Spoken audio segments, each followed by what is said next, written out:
It's time for another edition of the Sports Couch on AreaSports.net. I'm Randy Olson. It's brought to you today by People's National Bank, serving you from many convenient locations throughout Southern Illinois. And by Carter Turf and Tractor, your local Kubota dealer in Fairfield. And by Wainwright Propane and Sporting Goods, located in Fairfield. And we're visiting on the phone again today with Coach Justin Townsend of the Fairfield Mules, following the Mules dominating 52-14 victory last night, Black Diamond Conference football action up at Flora at Dancy Field. And he joins us on the phone right now. And Coach, good to talk to you again. Thanks for joining us on the show. And for those people who are kind of wondering how the Mules would respond to that tough loss on the road last week at Johnson City, they found out pretty early last night as the Mules came out smoking, scoring 24 points in the first quarter. Congratulations. Yeah, I thought our kids responded really well. Really challenged them this week, and quite frankly, they challenged themselves. I mean, they felt that they had underperformed the last couple of weeks and had cost us a ball game, and they were ready to, right the ship, so to speak, and we did that right from the start. Had another kickoff return by Barger for a touchdown. Defense got them off the field. Offense got it back, marched down the field, scored, and that was kind of the theme for the night. No turnovers, which was a positive after last week. Forced some turnovers on their side, and thought probably easily the best game our offensive and defensive lines have played all year. And it was a fun night. And we tried to get these kids to understand that what this Fairfield Flora rivalry used to be. Mm-hmm. When I was in school, and even the first year I got into coaching, we still played Flora and just talked about some things and some stories, and I think the guys kind of got a taste for it, and I think they liked the renewed rivalry, and I was just really proud of our kids. We got knocked down last week. We lost the football game, and kind of what you said, I think everybody was kind of curious how we were going to respond, and I think we played angry, we played with emotion, and it was exactly what we needed to do, and exactly the way we needed to respond. And in all honesty, I think that Flora Wolves team's probably a better team than that final score indicated, because they came in at 3-0. It's just that your defense had a good game plan. They executed it well, and you took some things away from them last night that probably other teams haven't been able to do so far. Yeah, and I mean, they got one of the best receivers in the conference, hands down. A good physical running back, and a quarterback who's an athlete, can do things. Decent sized line. We were really concerned going in, and we just made it a point once again we felt like last week against Johnston City, we did a great job against the run, but maybe we played a little too soft in the secondary. Definitely something we would change up if we play them again, which obviously that's not going to happen, but we kind of took that into the game plan this week because Flora does like to throw the football around. They're a good 50-50 mix. So, essentially we did a lot of what we did against the run game against Johnston City, but we tightened up our coverage a little bit. And I thought our secondary did a great job adjusting after last week. Well, offensively, you had over 400 total yards of offense last night at Flora, and defensively, you gave up 144 yards. But of course, a lot of those would have been, late in the second half when substitutions were put in. So, and speaking of substitutions, the nice thing about having a score like that last night is you had a chance to play a lot of guys, and you had actually 8 different guys carry the ball last night. So, a good experience there.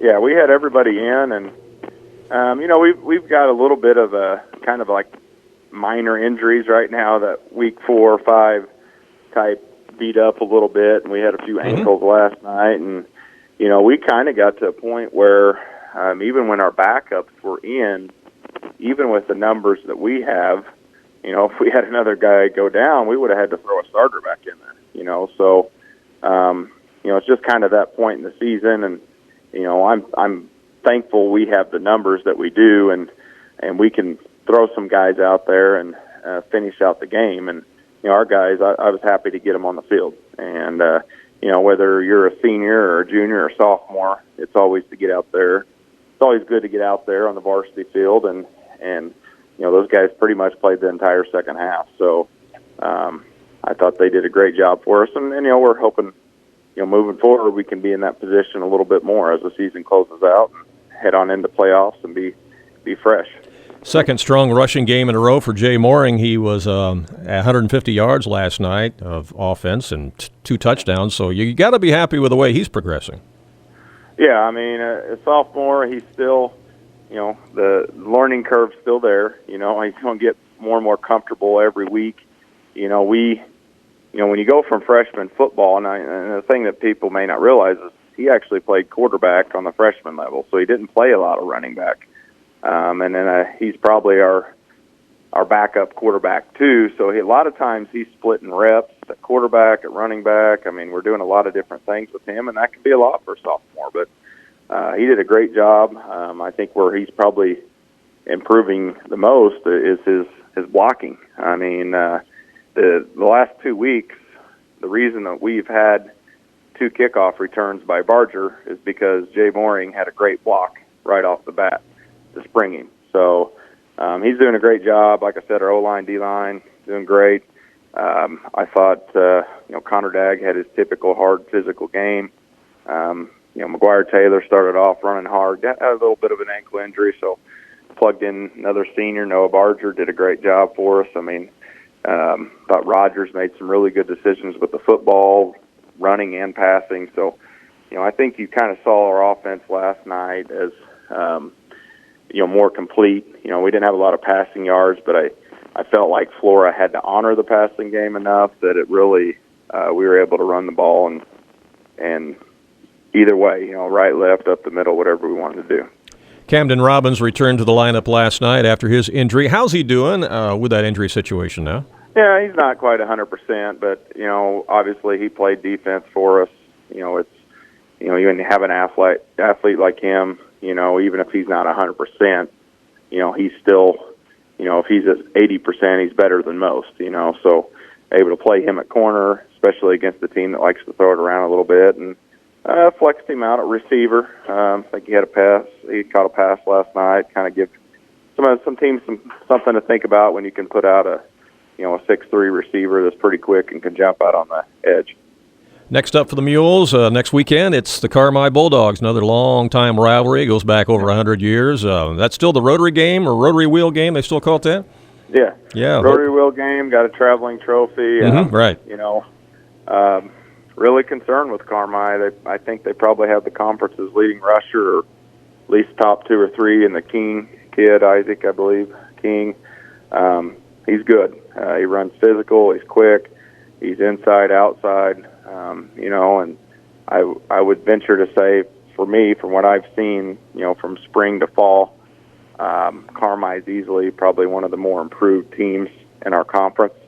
I think they're, definitely thinking they're in the playoff hunt, and I think they'll end up being a playoff team. So, we feel like this is going to be another good test for us, a little different test than what we've seen the last few weeks as far as, they will get in shotgun some, but not a lot. For the most part, they're going to be under center, and they're going to try to run the football, and they're going to, kind of spread the wealth, so to speak. King will carry the ball majority of the time, but they still have 2 or 3 other guys that they'll get the ball to, and their quarterback had a few touchdown passes last night. So that adds another component to it that we're going to have to prepare for. So, I said it last night on our local radio.